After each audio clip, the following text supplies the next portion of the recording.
Coffee?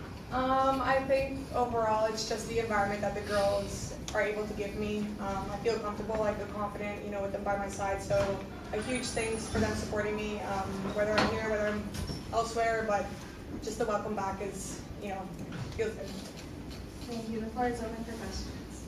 Coach, can you talk about lang yung pagbabalik ni Sabi first full game niya? Since nung Cebu, hindi pa siya masyado naglaro. Pero ito, grabe, 28 points agad din na knockout game. Yun naman din yung isa sa goal namin na from pagbalik niya, unti-unti mo na yung pag-integrate sa lineup.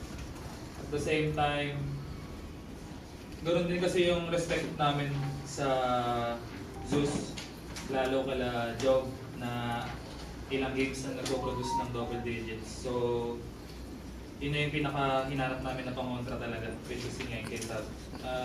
Naging bonus na lang din kasi nga, nasalo niya yung load na usually pinaghahatian ng